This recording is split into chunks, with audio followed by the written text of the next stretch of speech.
Так, секунду. Ассаламу алейкум. Витаю всех. Аят Машувель. Маршал Гудерев. Сегодня 25-е. Почему-то не включается у меня, я смотрю здесь. YouTube пока не включается.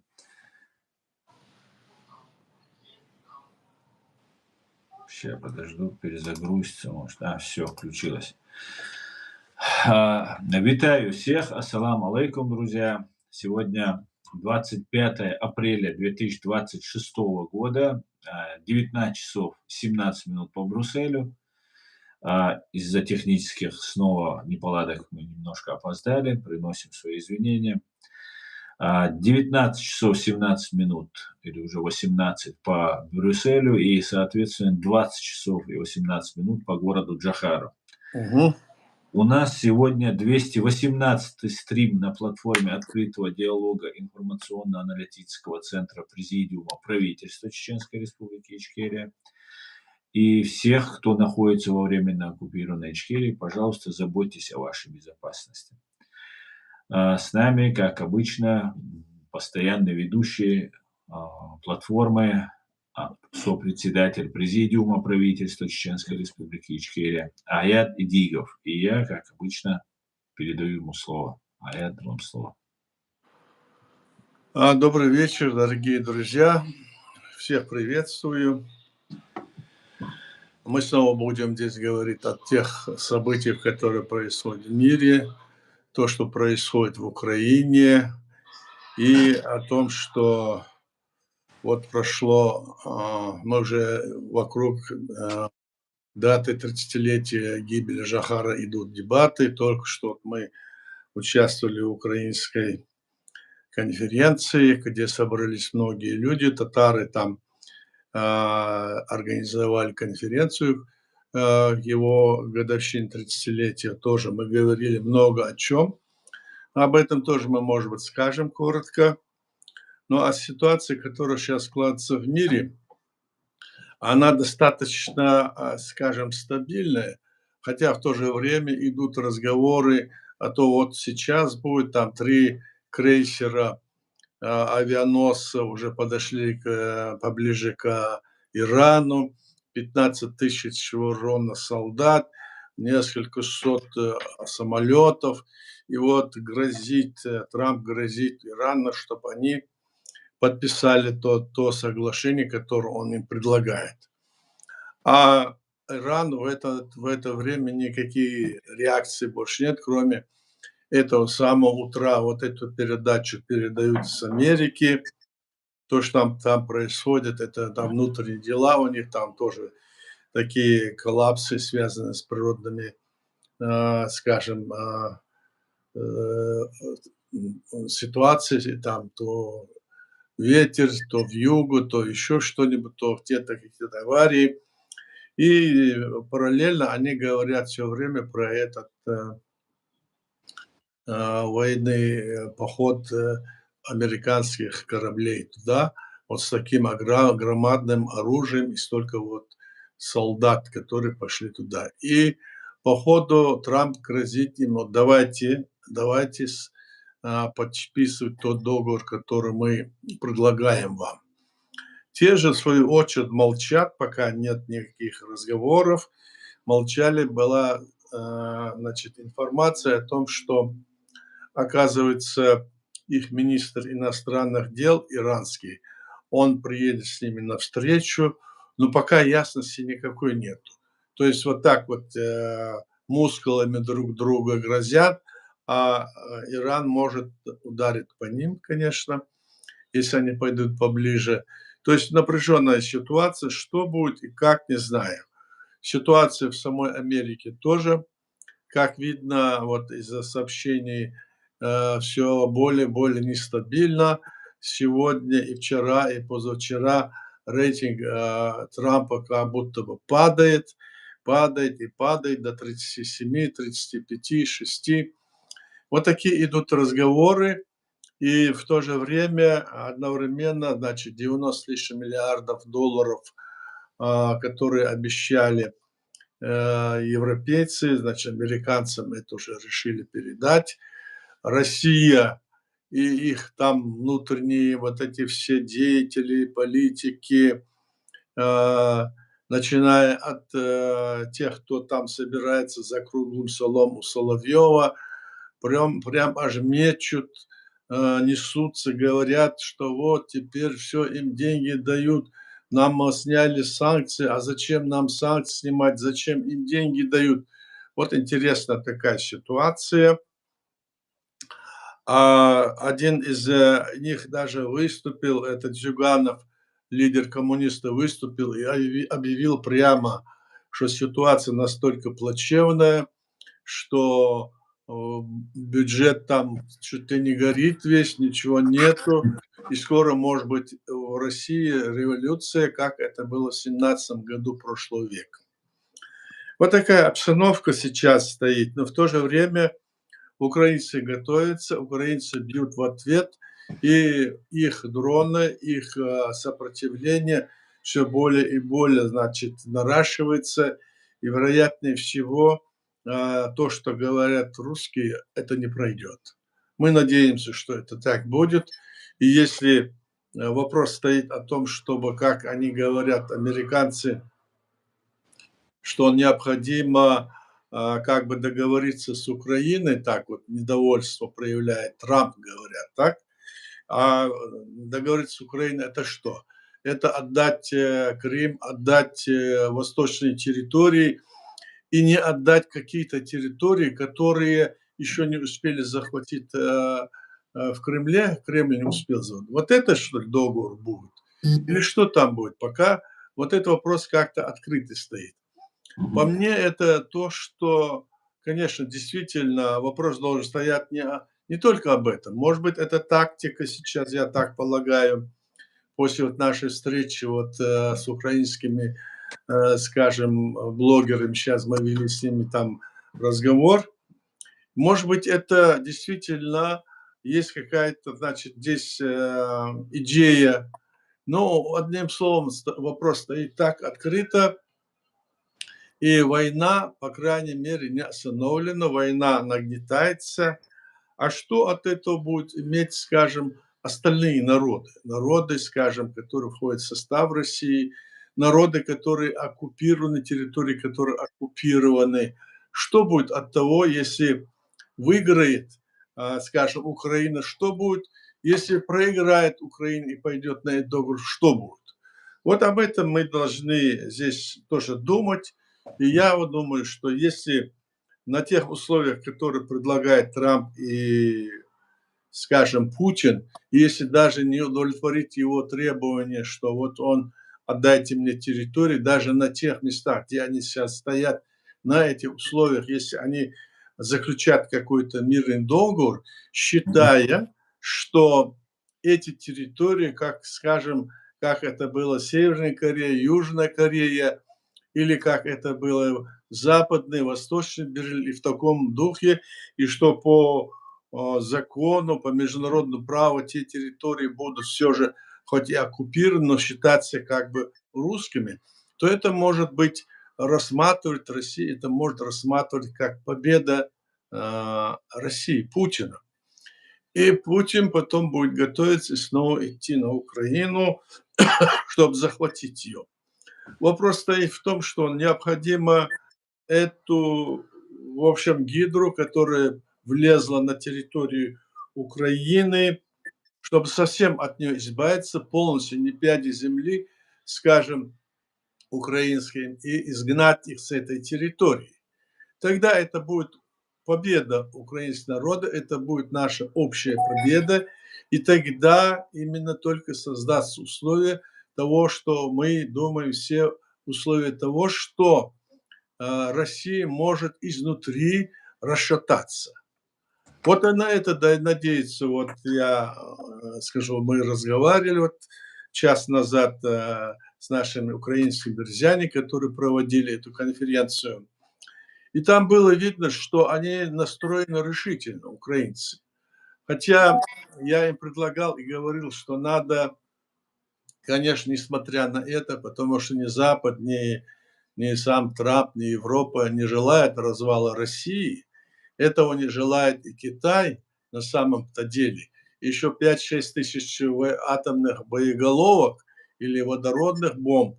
Это все куда денется. Вопрос об этом, как бы там, значит, украинцы уверены, что на самом деле, если вот им удастся вытолкнуть Россию, победить ее, изгнать ее, то это будет началом коллапса России.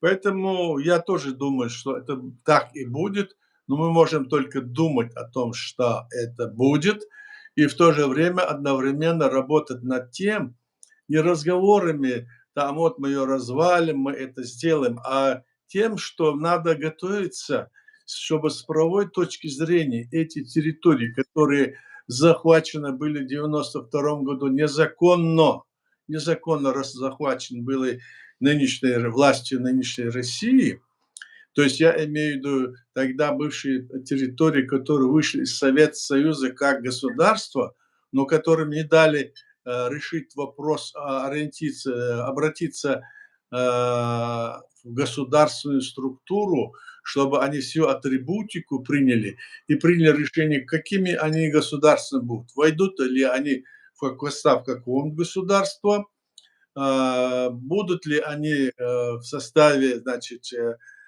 конфедерации, или они будут независимым государством. Вот этот путь, который предполагает международное право, им не дано было, не разрешено было, скажем, определить. Это мне препятствовал Ельцин и его команда. Поэтому, исходя из этого момента и настрой вот украинцев о том, что они считают, что они обязательно, вот те, с которыми я говорил, и там было много людей разных национальностей, там были и татары, и дагестанцы, там были буряты, там были и другие, украинцы, естественно, азербайджанцы. Все эти вот люди были вот так вот настроены. Это приятно меня удивило, потому что они настроены на изгнание этой армады российской со своей территории. Но в то же время напрягает другой вариант, что эти вот государства, как, скажем, Соединенные Штаты Америки, которые возглавляет сегодня Трамп, как, скажем, Запад, вот, которые здесь вот западные страны, они все не говорят о том, что надо развалить Россию. У них нет такой цели, насколько я вижу. Я здесь на Западе нахожусь и вижу, что у них нет этой цели, и они не желают этого. Они хотят только поставить Россию в другие условия, чтобы Анна, как говорится, не вставал с колен и не кидался к ним угрозами. Вот что желает Запад и что желает этот Трамп, Соединенных Штатов Америки. И вот эти два направления, которые сейчас я сказал, с одной стороны вот так и вот так, поэтому в этой ситуации мною было предложено им, чтобы они думали о том, что да, это если будет, это хорошо, это было бы здорово, если бы так вот развал бы произошел России, и она переформатировалась бы, так, и появились бы новые государства, но куда девать вот эти атомные бомбы, куда девать вот эту, скажем, сорви голова руководителей, которые там сидят и которых опасается и на Западе, и в Америке. Вот этот вопрос, он-то стоит открыто. И в то же время надежда на то, что они будут изгнаны, это очень правильный ход, потому что не изгнав их со своей территории, это может длиться десятилетиями, а то и больше. Понимаете, вот о чем была речь. И сейчас в этот период, пока это будет длиться, необходимо по всем этим, скажем, вопросам, скажем, возьмем тот же Татарстан. Ну, к примеру, как Татарстан, можно взять и другие все республики, которые входят сегодня в состав Российской Федерации. То нужно принять такие шаги, которые бы с точки зрения международного права, она была, значит, заявлено, что она является оккупационной территорией, что в то время она была незаконно захвачена, что эти территории имеют право на свою государственность. То есть, когда у них будет подбрюшье заполнено документами, скажем, заполнено твердой, значит, уверенность, что эти народы будут поддержаны другими государствами в мире, решениями, которые они принимают, они должны быть очень серьезные решения. То тогда это, конечно, важно. Мне кажется, вот в комплексе вот эти вопросы надо решать. Хотя здесь на это, по-моему, внимание уделяется меньше, чем мне хотелось бы. Но им виднее, по крайней мере, виднее, но что это даст, если это так будет вот в том варианте, как я говорю? То это, значит, не будет никаких решений по деоккупации Чеченской республики Ичкерия, которая оккупирована, суверенное государство, и грузинских территорий, Молдовы, скажем, ну и, скажем, тех территорий, которые захвачены и у других государств мира, это империи.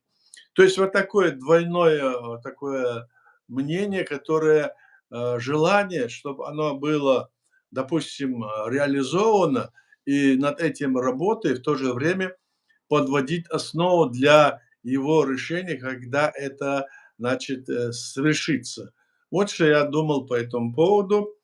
И теперь то, что происходит, скажем, в Чеченской республике. Многие люди, я там тоже сказал, когда там говорят, они говорят, необходимо, значит, Чеченская республика, чеченцы борются за свободу, не за национально-освободительное движение, мол. Даже среди наших чеченцев, вот многие, которые пишут, всегда пишут, что мы боремся, да, у нас национальное освободительное движение за то-то, то-то нашего государства. Но все они не то, что не понимают, просто словоблудие получается, когда они говорят, что это так. Как может быть, если мы создали свое государство в рамках современного международного права, соблюдая все нормативы, и это государство было признано и Грузией, теперь это государство и другими некоторыми государствами под прессом, находясь под давлением России и Грузии, скажем, и турецкая часть Кипра, Афганистан, а теперь и Украина, которая заявила, что это незаконно оккупированные территории и о геноциде чеченского народа.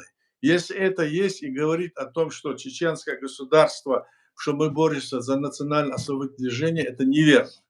Они должны говорить, что и поддерживать должны все эти народы и другие говорить, что идет не национальное освободительное движение нашего народа, а идет борьба за деоккупацию нашей территории. Как идет борьба за деоккупацию своей территории у Украины. Как идет эта борьба, если не открыта, у Грузии за освобождение. Вот что должно быть нами понято. И когда эти люди будут говорить иное, то получается, что нас они хотят по своим значит, понятиям в пользу русского Кремля, значит, бросить нас туда в 90-е года. То есть получается, что если даже один народ создал свое государство, пусть которое по численности, скажем, небольшое и территории, как чеченский народ, если его, который создано это государство, его не будут поддерживать эти народы, которые стремятся и которые тоже находятся в Кабале, то тогда и для них закрыть путь. Если они будут поддерживать Чеченскую республику, да, и будут поддерживать и другие какие-то, все те, скажем, усилия, которые принимают и другие народы, а в отношении Чеченской республики должно быть, как вот мы сделали, наш народ, мы создали свое государство со всеми атрибутами, в то время как у других всех этих государств, и которые были тогда созданы, они не создали этой атрибутик, к сожалению. И если бы они тогда смогли это создать, то их территории считались бы тоже такими же оккупированные, как части Украины, как Чеченская республика Ичкерия. Это важно понимать. Вот с моей точки зрения, это очень важно понимать. И еще раз повторюсь, Чеченская республика борется не за чеченский народ борется не за национальное освободительное движение, а борется за деоккупацией территории своего государства и восстановление легитимной власти, созданной по праву в 1991 году после развала Советского Союза. Это четко должно быть определено для всех. Но я закончу на это, Аслам, а там дальше посмотрим. Вопросы, ответы дальше. Спасибо. Да, я хотел бы тоже задать свой вопрос, потом я, Элькин, Да, задам вопрос. пожалуйста. Германия отправит корабли в сторону Ормузского пролива еще до одобрения Бундестага, заявил министр обороны Борис Так, Писториус. По его словам, минный тральщик и командно-вспомогательное судно ВМС ФРГ направят в Средиземное море еще до мандата Бундестага на их применение для разминирования Ормузского пролива. Это поможет сэкономить время для их будущего развертывания, сказал министр. То есть, я полагаю, если они уже отправляют туда разминировать, то уже договоренность какая-то есть, раз уже не ждут, пока Бундестаг вынесет решение, и уже военные отправляют свой корабль, а на момент прибытия как раз там, наверное, неделю ему, наверное, идти, и как раз к тому времени уже и Бундестаг примет по этому поводу определенное разрешение даст, мандат, да, выдаст. В связи с этим, можно уже констатировать определенной уверенностью, что конец войне в Иране наступил. И вот если вы вчера смотрели видео по поводу Писториус Мауэцерес, американский генерал, бывший глава ЦРУ, военный и так далее. Вот я вам говорил об этом. давал одной там девушке интервью, да, которую ты мне Да, прислал. да, да, да, да, да. И вот он там говорит, что, и он, кстати говоря, то же самое говорил, что вот сейчас говорит Борис Писториус. Он говорил, что фактически он говорил в таком ключе, что война в Иране уже заканчивается, и все внимание мы должны переключить на Украину. Мы Да. должны полностью поддержать Украину. Если вот полностью это произойдет, вот это переключение, как мы уже столько ждем, больше нас сами украинцы этого ждут, как вы считаете, разгром фашистской России, с учетом того, что вы сказали, я вот по поводу того, что Зюганов сказал, что мы можем получить 17-й год в конце этого года и так далее. Как вы считаете, это может стать таким катализатором того, что в России будут происходить серьезные изменения? Ну, здесь я что могу сказать? То, что Америка и, скажем, Германия, а значит и Запад здесь уже как бы впрягается в пользу того, чтобы заставить Иран, союзник России, как бы его, значит, заставить отступить, так, и освободить этот пролив, чтобы могли свободно там ходить, то возможно, что это вариант, то, что там иранцы успокоятся, это еще не гарантия, кстати. Это не гарантия того, что они успокоятся. Они идеологизированы, религиозно идеологизированы, и они могут вообще, если их так, как говорится, полностью эту власть там не сменить, то они будут бороться и дальше. Это же известно всем, правильно?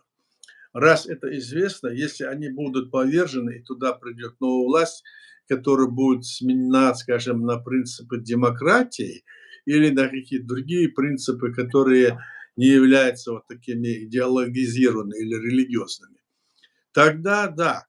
Но если они говорят, что там сейчас все закончится, то пусть так и будет, я скажу. Хотя мне мало веры в это, пусть так и будет. Но возвращаясь назад еще до самого, скажем, этого столкновения с Ираном, собственно говоря, Америка делала многое что, но могла бы сделать много большего и настаивала на том, чтобы Украина согласилась с решением там, где вот стоит сейчас ситуация, мол, там, мол, и договариваться линия разграничения. Вот о чем я говорил. Если это изменится, да, но мы пока не знаем с тобой, что там они под этим имеют в виду. То, что этот человек рассказывал, генерал, я слушал его, но это из области его предположений. Ну, пусть будет так, если, как он говорит, пусть будет так. Мы тоже за это, потому что если это будет свобода для украинского народа, возрождение, это будет, можно поднять вопрос о деоккупации нашей территории и других территорий, которые захватила, скажем, Москва. Поэтому, исходя из этого, можно смело утверждать, что вот этот поход, он является, ну, знаком того, что Европа и Америка, они объединяются. А это хорошо. Вот что я могу только об этом сказать. А дальше посмотрим. Вот Иркин задает вопрос.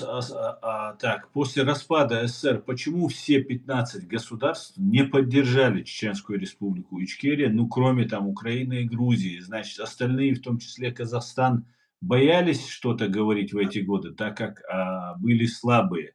Иркин у нас с Казахстана. Эркин, дело в том, что, как знает Эркин, что во всех тех государствах, которые ты называешь 15, их было, тех государств было 12, даже 11, да? А в целом из Советского Союза вышли 13 республик, в том числе и Чеченская республика после ее развала. А 3 республики раньше были признаны самим властью СССР, Балтийские 3 республики. Так вот, эти республики, которые, те 15 республик, во главе их сидели те же имперцы, их никто не сменил. И даже и в Казахстане, и в Таджикистане сидели те же самые коммунисты, националисты, и которые вообще не обращали на нас внимания, лишь бы там вот это ханство свое затвердить, и все. Мы же видим это. Посмотрите, в какой республике, кроме Грузии, Грузия, правда, она, значит, народ Грузии проголосовал за Гамсахурдия и избрал его. И в Чеченской республике избрали мы президента и демократическое преобразование. Только эти 2 республики стояли на принципах построения демократического государства, и против них был направлен основной удар.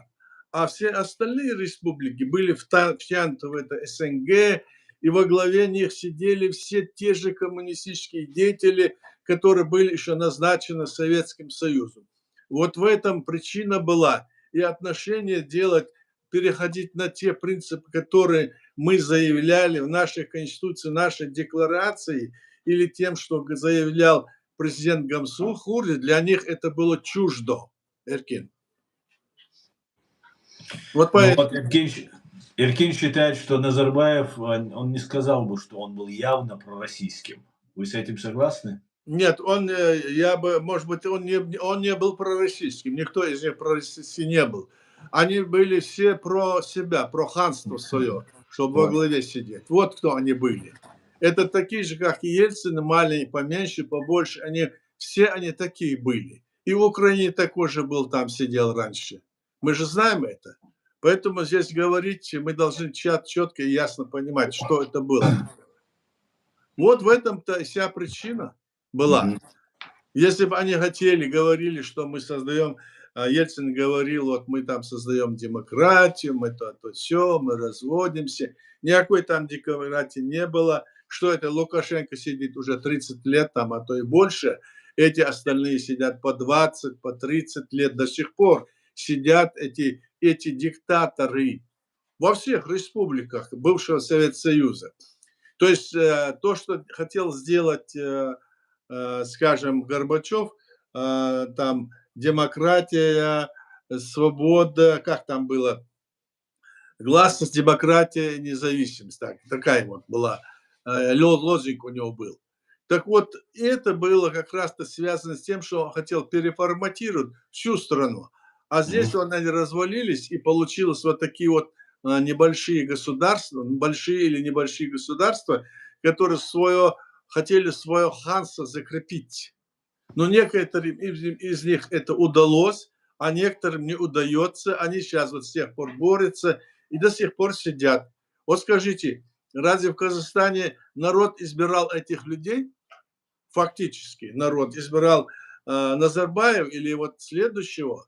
Им дали свободную волю изъявлений, чтобы они могли действительно избрать своего представителя, кого они желают. Или тот же в Таджикистане, или в другой республике. Мы обращались к ним, хотели, чтобы они... Нет, они близко и даже носом как бы вели в сторону. Вот в чем вопрос. Значит, они практически, эти все республики, о которых мы говорим, они вообще сделали просто против других республик, против, скажем, тех республик, которые говорят Татарстан, другие республики, в том числе, конечно, Чеченская республика, они сделали, в общем, против них заговор. Собрались на Алматинской конференции, между собой все это решали, а эти республики, которые имели право на свою государственность, они их право, значит, практически там решали, то есть не принимали их равными себе. Это что такое? Это национализм или это шовинизм или это имперскость у каждой из них? Так что в этом вопрос был, Эркин. Мгм. Россия, вот Асамбек пишет, что в России нефть горит после ударов ЗСУ. Уже больше недели горит Туапсе, экологическая катастрофа и так далее. Как вы считаете, эти методы, они приведут к победе Украины и способствуют ли они? Ну, конечно, они способствуют, что у России будет меньше возможность продать нефть, переработать нефть, получить за эти миллиарды. Кстати, Туамсе– это завод, который они из Грозного перетащили туда. Я уже думаю о том, хорошо, что его перетащили, а то бы по нам там били бы тоже. Правильно? Вот пока. Потому что это вернуть надо. И не только там, и в других местах, где все те очаги или все те возможности, где они зарабатывают деньги для того, чтобы потом убивать украинцев, а потом в целом держать под гнетом, скажем, Чеченскую республику, Ичкерия, территории, ну и другие республики, которые они раньше захватили. Вот это является, мне кажется, правильным ходом все же. Ведь они сколько бьют, они бьют куда? Русские куда бьют? Они бьют по домам, по селам, где никакой нефти, ничего нету, убивают этих людей. Посмотрите, сколько людей, детей они уничтожают, просто, ну, сжигают, убивают. А украинцы бьют только по тем местам, где они добывают эту, скажем, эту сумму денег для того, чтобы потом себе создать военное оружие, дроны, ракеты, другое. И по ним они бьют именно как раз в точку. Я считаю так, в точку бьют они. Это законное право в связи с тем, что Россия напала на Украину. Ответная мера– это законное право военного действия. Мгм. Вот если возвращаясь к ситуации по поводу того, что если война в Иране все-таки приостановится и в Украину все силы будут, как Писторию, его звали Петреус звали этого Да. генерала. И если это все так будет, то как вы считаете, вот есть ситуация, Россия сможет оказывать сопротивление, ну, например, применить то же самое ядерное оружие против Нет, Украины. ядерное оружие, если они применят, то это как раз и будет коллапс для России. Мгм. Потому что сразу применят ядерный в ответ, и уже тогда они ничем не смогут управлять, и это понимают, русские это понимают хорошо. Если они применят первым ядерное оружие, то Запад и Америка, конечно, им ответ дадут хороший. Я так думаю, потому что это распространяется, если они ударили ядерной бомбой, оно распространяется, это же вообще нарушение всех тех правил, которые были вообще невозможно. Сейчас не те даже бомбы, которые были тогда, когда на Хиросиму и Нагасаки бросали. Более гораздо в сотни раз мощнее. Так что здесь это будет то, что ситуация совершенно изменится тогда. Они постоянно угрожают, там, кинем атомную бомбу туда-сюда. То этот разговор там кидает, как этот клоун Жириновский кричал: о, мы на Чечню бросим атомную бомбу, пусть всех там подорвем, убьем их, надо их всех убрать оттуда. Да, они хотели нас убрать, да, они до сих пор планируют, да, тогда у них были специальные решения на уровне правительства, в котором было сказано, что надо все наше чеченское население выселить вдоль, скажем, Оренбург, Поволжье и Дальний Восток в ту сторону, на вечное поселение. И потом раздробить их, чтобы доступа друг к другу не было. Вот о чем шла речь. И сейчас у них кощунственные планы, имперские планы, фашистские, можно сказать. Вот так. Есть все основания полагать, наблюдая за российским информационным полем, что некоторые россияне начали понимать, что, ну, я скажу так, ведущие, думающие, анализирующие россияне начали понимать о том, что все-таки Путин их ведет в какую-то катастрофу. И вот можно по разным косвенным признакам предположить, что все-таки на Западе не только против развала самой России, даже против самого свержения Путина. И внутри России начинаются такие более-менее такие подвижки в этом направлении, начинают робко, правда, пока еще, но уже где-то заявлять о том, что все-таки, может быть, Путин, он и не с нами, и все-таки ведет он нас куда-то непонятный в обрыв, в катастрофе ведет. Как вы считаете, если, например, они более масштабнее начнут, массово больше будут об этом рассуждать, есть ли возможность, вероятность бунта или революции снизу, а не сверху? Асан, этот вопрос такой, это они пока, эти люди, они еще не дошли до той стадии, что они выйдут, что у них нет кушать, что у них нет чего купить, у них нет, да, они не доведены до такого состояния. То есть нет условия, что низы уже не могут сидеть. Это условия нету. Вот они, вот там этот Саркисян или Шахназаров там разговаривал, я слышал там. Он говорит, мы вот здесь живем, ситуация такая, а вот я еду, говорит, утром по Москве или где-то там, все люди просто ходят, все люди просто, значит, сидят в кафе там, спокойно, ни о чем не думают. А там идет война, они ничего не думают. Вот такая ситуация, экономика у нас падает, говорят, все говорят, что вот будет революция, как это сказал Зюганов, и все такое. То есть ситуация там на самом деле, когда спрашиваешь, не такая уж печальная, потому что Россия в то же время через Дальний Восток масштабно где-то 80% или 70% своей нефти и газа продает Китаю, Китай, а оттуда Индии. дальше Индию. Все. Они все же имеют эти дивиденды, им достаточно для того, чтобы народ, его благосостояние хоть очень низкое, но чтобы они жили обычном для них режиме. А эта ситуация, может ли они вот так, вот так. Если действительно они их доведут до такого состояния, а они же не доводят их. Это говорят, как они доводят их. Вот они взяли России, там санкции сняли. Зук Таяль. Зук Таяль.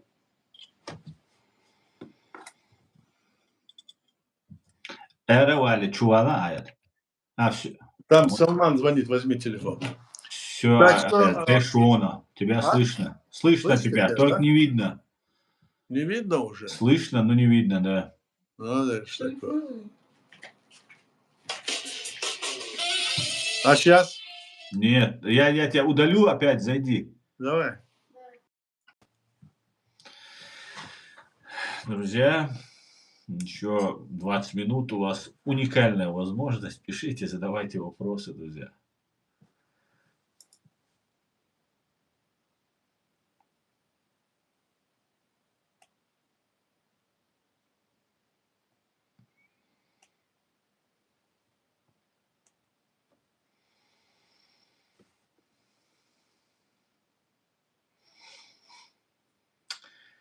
Так, что у нас здесь творится в ТикТок?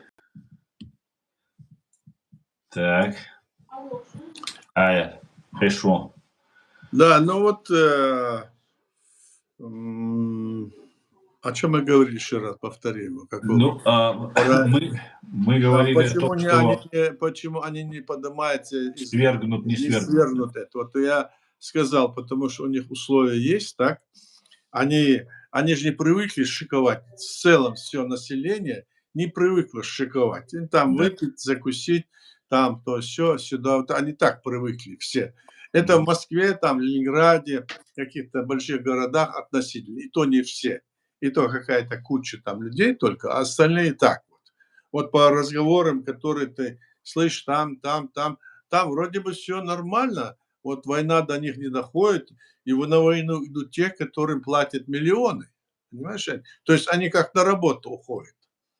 И вот этот Шахназаров так говорил, а другой говорит, вот экономика, мы вот сейчас, революция будет. Откуда это революция? Что он рассказывает, этот Зюганов? Он не знает, что говорит, но если будет, то хорошо, но посмотрим. Ну, Мгм. а насчет там того, что это ядерное оружие передали, почему передали, я вот слышу, здесь Да, вопрос был как бы. да. Так они передали тогда ядерное оружие, чтобы оно было в одних руках, а не у всех, чтобы с одним работать. А с Россией они считали, можно больше всего договориться, лучше всего. Я бывал в Америке, в Нью-Йорке, ну, в Вашингтоне, там встречался с этими разными там деятелями. И когда говорил, что нам нужна помощь, что вот так нас вот это убивает, вот так бомбят, они говорили, да, да, мы знаем, но вот скоро Россия станет демократической страной, и они просто убежденно говорили, поверьте нам, они станут скоро демократической страной, и тогда и ваш вопрос мы тоже решим. Сейчас нельзя с ними воевать, держитесь типа этого. Я говорил, ну как же, она никогда не станет демократической страной.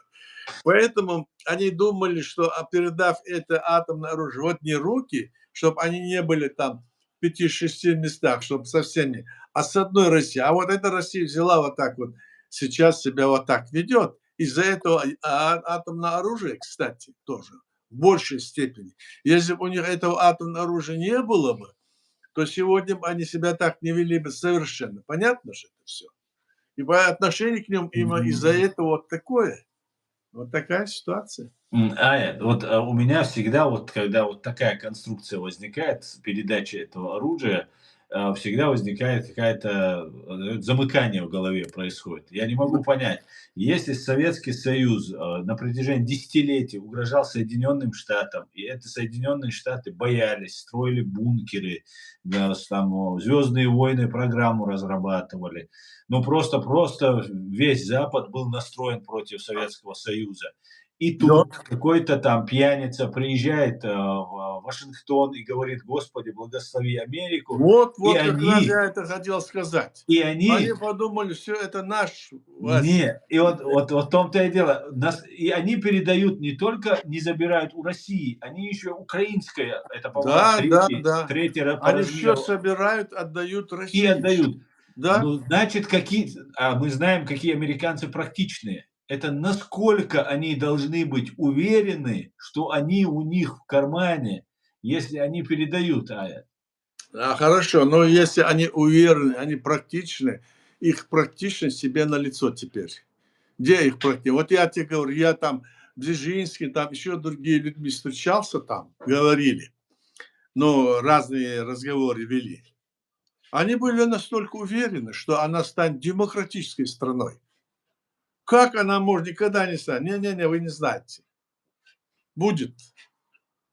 А вот вы, говорят, вы там чего у себя там шариатское правление вели, Масхадов там объявил шариатское правление, как это так, то все. Я говорю, вы что, это президент и его окружение или какие-то силы имели на это право иметь свое мнение. Он издал указ, а парламент это отменил. Меня спрашивают, а вы из какого парламента? Вы из Шуры или из парламента? Вопрос мне такие задают. Я говорю, у нас нет никакой Шуры. Это было предположение, которое было отвергнуто парламентом, и решение, скажем, президента было отменено. Они говорят, ну вот так вот, а вот у нас здесь ваш министр иностранных дел был, этот Ахмадов, Лес тогдашний. Он говорит, что вот все это, все они сотворили, теперь там нет никакой власти. Он говорит, а где он? А его нету. Они занимались, оказывается, потом выяснилось, что они занимались, там писали эту концепцию обусловленной независимости, из которой следовало, что территория Чеченской Республики является частью России. Вот почитайте, «Конч» называется, да, в котором вот чем занимались. Еще здесь, которые вышедшие и выехали сюда на Запад, некоторые наши деятели, они были просто, ну, скажем, агентом влияния Кремля, так скажем, мягко. Ну, скажем, как их называют, глупыми или такими вот агентами, которые и сами не понимали, что делать, но по большому счету они понимали, знают, чем они занимаются сами. Мгм. Это я понимаю, вот так. Аян, вы согласны с тем, что демократическое управление, демократическая Да, форма государственного устройства была полностью дискредитирована, и, как обычно Россия это делает, параллельно создана такие схемы и симулякры после того, как Россия стала этой демократической, и уже она дискредитирована, сама демократия уже. нет, сама демократия не была дискредитирована. То, что этой демократии в России не было, это да. Они под видом демократии, Дошли до они этого. еще тогда, когда после Второй мировой войны, они собирались тогда, решение было это на основе демократии строить вот эти отношения и международное право. И там было сказано, я говорил об этом, свобода личности, там, политическая не преследовать, свободу информации, передачи информации, социальная, значит, обеспеченность, там, дать тебе жилье и дать тебе, если ты, чтобы не голодал, дать тебе какой-то там, ну, дотацию для того, чтобы жил. И эти условия считались тогда условием для того, чтобы человек просто, обладая своей, скажем, жилплощадью, любой человек, да, обладая своей, значит, дополнительной, скажем, финансированием, если даже это не пенсия, а если ты не работаешь, то тебе дают какую-то там, ну, какую-то сумму денег, чтобы по корзине ты мог жить, то в это время этот человек, способные люди тогда начинали выходить, создавать свои предприятия, и фирмы, и другое, и третье, которые потом разрослись до того, что в этих странах, допустим, Япония, или Франция, или Германия, или другие, которые не имеют этих, скажем, запасов, как это есть в Мгм. России и в других арабских странах, да, Мгм. они начали заниматься вот этим бизнесом, туда продавать, здесь заключать с ним договора. И эти проценты от их деятельности шли в бюджет, скажем, этих стран. То есть вот это как раз-таки основа вот эта свобода личности, на котором держится вся, скажем, демократия, она должна была развиваться. В этом смысле в России этого не было. Нигде этого не было, потому что не было позволено. И еще там самый главный вопрос был другой. В том, что в этом случае, который я сказал, свобода личности, они могут при свободном волеизъявлении избирать власть. Правда, здесь на Западе, в других местах, те вот партии, движения, которые есть, они изловчились и как-то могут обмануть народ. Но если народ политизирует и хорошо разбирается в этом, они выбирают себе ту власть, которая им нужна. Но часто бывает, что не так, но все равно они снова избирают. Каждые 4-5 лет они переизбирают власть. А в этих сидят по 50, по 60 лет, видишь, по 30 с лишним лет сидит и Путин даже, и те сидят. Вот разница в чем. А в том, что, скажем, как сказал Черчилль, демократия – это не очень хорошая система власти, но лучше нет. Вот что можно сказать. Другого пока нету. А в этом смысле, когда народ сам избирает власть, он сам себя может винить. Но в следующие 4 года или 5 лет он других избирает тогда. Вот в этом смысле это есть. И свобода вот этой, значит, предпринимательства, все. А в Советском Союзе этого не было. Вообще не было, близко. Никто не позволял это делать. Ты даже свой огород, там, дачный участок не мог над этой своей избушкой второй этаж сделать. Придут и бульдозером все от тебя сносили. Вот что было. Аслан? Был такой греческой мифологии Мидас, царь Мидас, который все превращал в золото. Все, к чему прикасается Россия, это антимидас. Все превращается не в золото, и золото превращается в труху. Вот Эд пишет вопрос, Аят. Все, говорит, его банят за этот вопрос. Почему Ичкерия и народ Чечении не участвовали в приватизации Российской Федерации? А потому что мы на своей территории мы не были частью России. Мы этот закон не применяли, и на нашей территории приватизации не было специальным решением парламента и президента. Мы понимали, что в этой ситуации нельзя было делать этого. Вот поэтому мы не участвовали абсолютно. А нам не выгодно было бы, Аят, принимать участие в приватизации и потребовать свою долю? Но И как, сейчас мы же имели в виду на нашей территории. На нашей территории. У нас же была своя территория, выйдя из Советского Союза. мы Мы отказались от обозначились всего. как территории, все, что было наше, на нашей территории, это было то. А то, что вы имеете в виду там, то если бы мы там были бы гражданами там, России, и там бы это ваучер им раздавали, это другой вопрос. А на нашей территории этого не было. Вот и все. Мгм. Ясно. Мгм.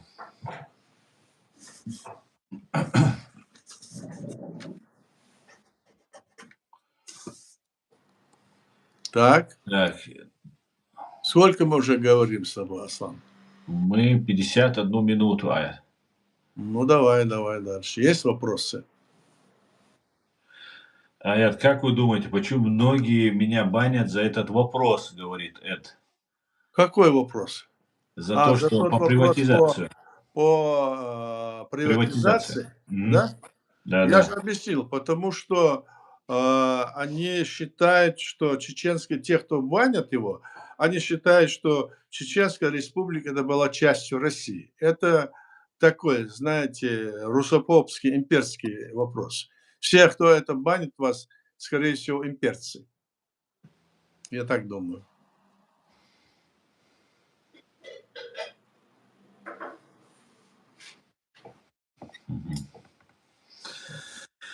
Так, друзья, пишите, задавайте вопросы.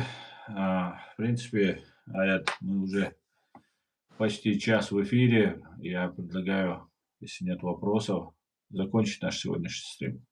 Ну, давай тогда закончим. Варкалон Аят, Дейрейс Хуйль. Масадов Идерис. Бартол, всем спасибо, кто принял участие. Да, всем Думаю, спасибо. хорошо. Всем спасибо, друзья. Всего самого хорошего. Адекюэль Маш Ойль. До свидания. Идеально. Адекюэль Аят.